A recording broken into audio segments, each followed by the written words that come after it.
ரவை உப்புமா எப்படி செய்யணும்னு பார்க்கலாமா? மேக்ஸிமம் ரவை உப்புமா யாருக்கும் பிடிக்காது. கண்டிப்பாக இது மாதிரி ட்ரை பண்ணி பாருங்கள். எல்லாமே ரொம்ப விரும்பி சாப்பிடுவாங்க. நான் ஒரு டம்ளர் ரவை எடுத்து அதில் பார்த்தீங்கன்னா வாண்டை சேர்த்த பிறகு நான் ஒரு ஸ்பூன் நல்ல ஊற்றி நல்லா ரவை வறுத்து எடுத்துக்கிட்டேன்.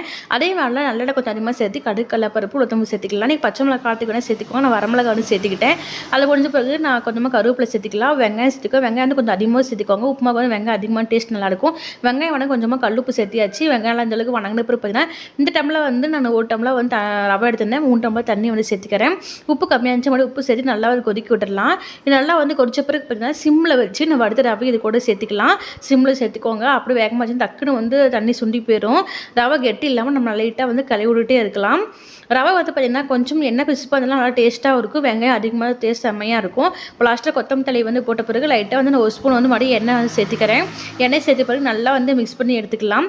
நம்ம சூப்பராக ரவை உப்புமா பாருங்கள் இவ்வளோ ரெடி ஆயிடுச்சுன்னு. கண்டிப்பாக ட்ரை பண்ணி சர்வ் பண்ணுங்கள். எல்லாம் ரொம்ப விரும்பி சாப்பிடுவாங்க. ஓகே ஃப்ரெண்ட்ஸ், பாய்.